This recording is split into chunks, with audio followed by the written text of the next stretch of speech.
Queridos irmãos, graça e paz a todos. Queridos irmãos, que Deus abençoe a todos de maneira gloriosa, na paz do Senhor e Salvador Jesus Cristo. Queridos irmãos, eu tenho aqui algo da parte de Deus ao seu coração, você que nos acompanha.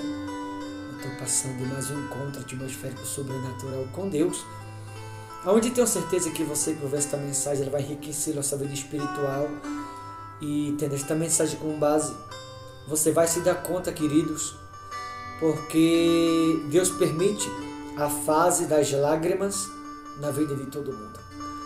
Todo mundo, para ocupar uma determinada posição na vida, ou para alcançá-la uma posição de destaque, é necessário passar primeiro pela fase chamada fase das lágrimas.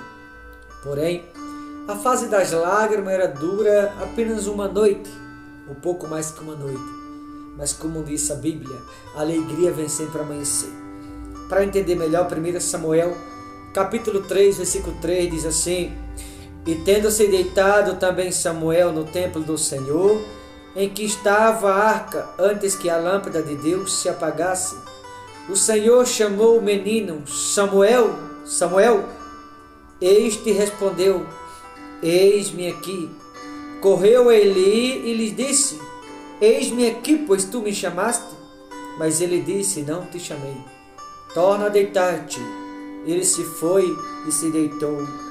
Tornou o Senhor a chamar Samuel. Este se levantou, foi Eli, e disse: Eis-me aqui, pois tu me chamaste? Mas ele lhes disse: Não te chamei, meu filho. Torna a deitar-te. Porém Samuel ainda não conhecia o Senhor, e ainda não lhe tinha sido manifestada a palavra do Todo-Poderoso.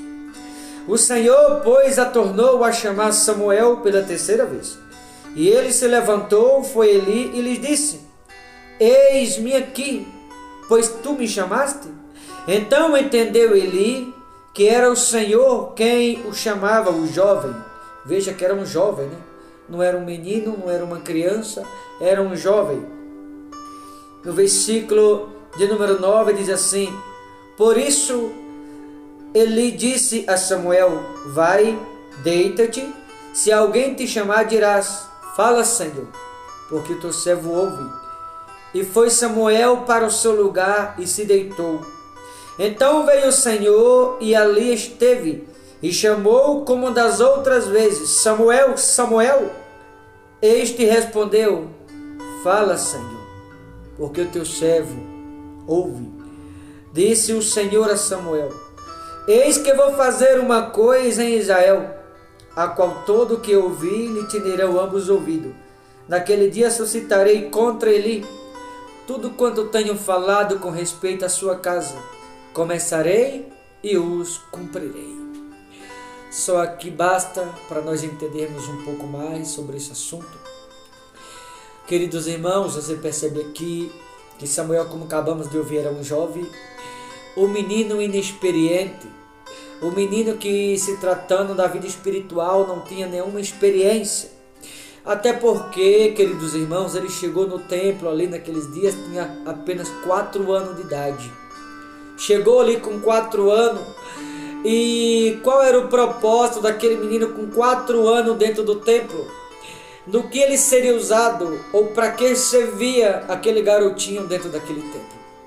Um garotinho que ninguém dava nada, um garotinho que as pessoas olhavam para ele, um menininho, canela seca, corria para lá, corria para cá, e as pessoas que as via provavelmente diziam: o mordomo do sacerdote Eli. Todo mundo olhava para aquele menino, e certamente os que havia se compadeciam de ver a rotina daquele menino dentro do templo, correndo durante todo o dia, não parava. E quem olhava para ele se perguntava: mas por quê? Quanta judiação!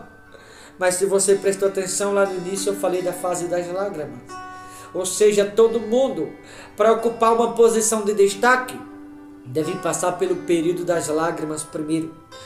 Samuel, ele chegou ali com 4 anos. Para quem não sabe, ele chegou com 4 anos e permaneceu até os seus 14.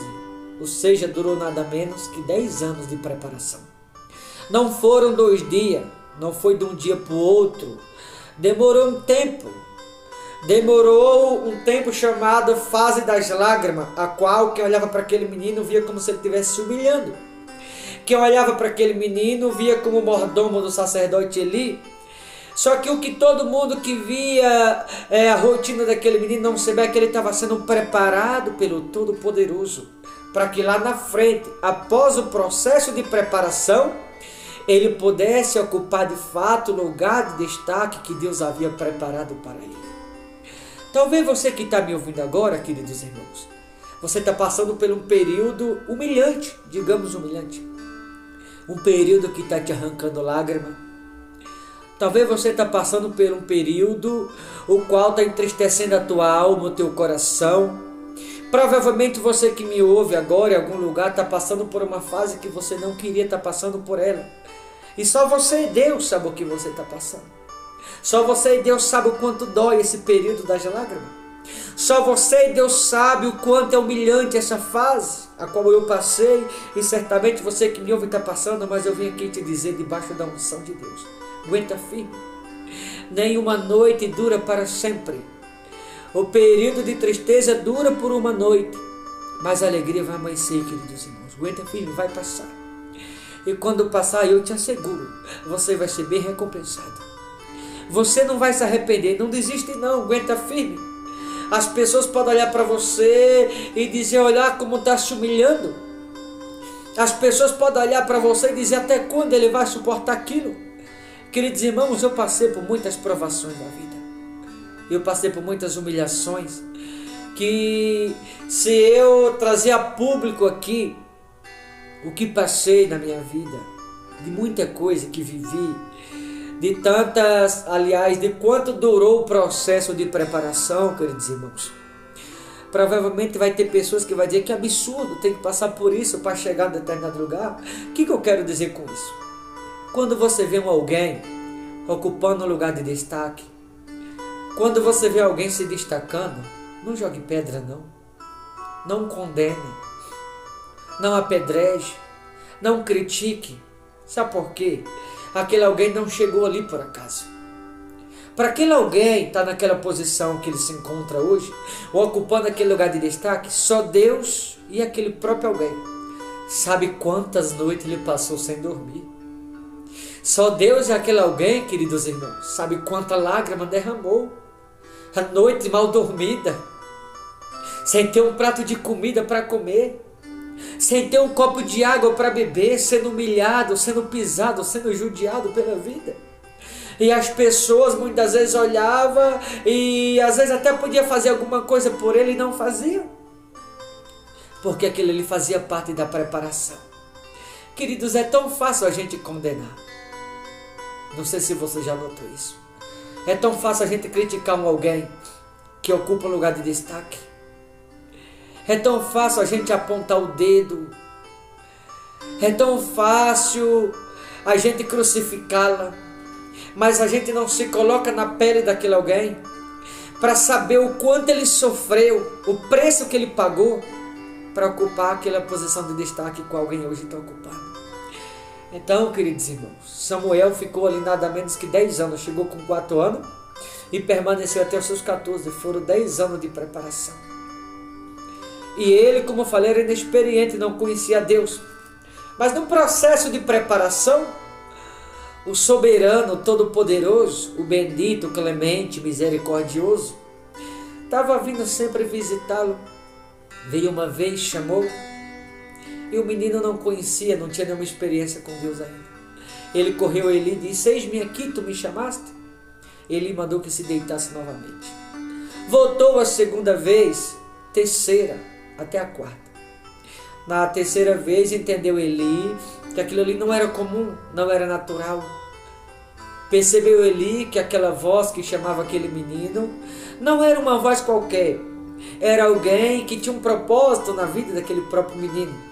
E a partir dali ele entendeu que aquele menino não estava ali por acaso, mas estava ali porque Deus tinha um propósito na vida daquele menino. Deus tem um plano, Deus tem um projeto. Sabe esse momento que você está passando? Deus, ele tem um propósito nessa luta que você está enfrentando. Deus, ele tem um propósito, um grande projeto para você que me ouve agora. E você vai viver esse projeto ao término dessa luta. Até o fim dela você vai começar a viver os projetos que Deus ele tem na sua vida. Não desiste não, não para não. É verdade que não é fácil. Tem dia que o fardo pesa, como diz a letra desta canção maravilhosa. Aleluia. Tem dia que o fardo pesa, a gente se cansa. A gente precisa de ajuda. Tem dia que parece que a gente vai desistir. Tem dia que parece que tudo está dando errado. Tem dia que a gente acha que não vai suportar. Tem dia que as lutas parecem que vai nos sufocar. Mas não desista. Aguenta mais um pouco. Suporta mais um pouco. Aquele que te chamou é fiel. Ele não vai te desamparar. Ele não vai te desapontar. Pode acreditar. Aquele que te chamou, se você aguentar firme e não desistir, você vai viver cada projeto que ele tem na sua vida. Samuel não conhecia. No entanto, ele chamou uma, duas, na terceira vez, entendeu Eli que alguém tinha um plano na vida daquele menino, nada menos que Deus. Então ele fala para o menino, volta para o seu lugar e se deita. Se alguém te chamar novamente, se coloca na presença e diz, fala, Senhor, porque o teu servo ouve. Enfim, a voz voltou pela quarta vez. Sabe por que Deus voltou pela quarta vez? Porque Deus ele nunca desiste. Como diz nessa canção, aliás, numa outra canção desse mesmo autor, é que eu não desisto de você, meu filho. Ele não desiste de você. Não importa quem você é.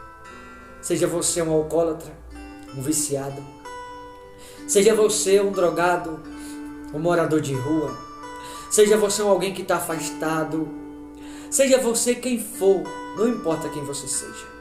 Eu vim lhe dizer, Deus não desiste de você. Por mais que você esteja cansado, esgotado, sem força, Deus não vai desistir de você nunca. Porque o amor dele por você é maior do que todas as suas lutas. Por isso ele voltou aqui pela quarta vez. Sabe por que ele voltou? Porque ele tinha um plano na vida desse menino. E eu vou dizer, ele vai voltar. Pode apostar que ele vai voltar. E quando ele voltar, ele vai cumprir tudo o que te prometeu. Porque que era a promessa na vida desse menino. Tanto que aqui no versículo 19, do mesmo 1 Samuel capítulo 3, crescia Samuel e o Senhor era com ele. E nenhuma de todas as suas palavras deixou cair em terra. Então era um plano que Deus tinha na vida desse menino. Era um projeto que Deus tinha para ele. E quando Deus tem uma promessa na vida de alguém, ou quando Deus tem um plano, um projeto, como disse Jó, quando ele disse, bem sei que tudo pode. Nenhum dos teus planos, nenhum dos teus pensamentos, planos de pensamento é tudo a mesma coisa. Pode ser frustrado. Ninguém vai frustrar as promessas de Deus na tua vida. Não importa quanto tempo vai durar a preparação. Não importa quanto tempo vai demorar esse tempo de preparação, o qual você que me ouve está sendo preparado, você está sendo preparada, não sei. Mas uma coisa eu te asseguro, Deus não vai desistir de você. E todas as promessas vão se cumprir. Desde a primeira até a última, da menor até a maior promessa. Você vai viver todos os planos de Deus na sua vida. Sabe por quê? Porque Deus não vai desistir de você. Tá bom? Se você conhece a Deus, se você não conhece, Deus não vai desistir de você nunca. Deus abençoe. Forte abraço em nome do Senhor Jesus.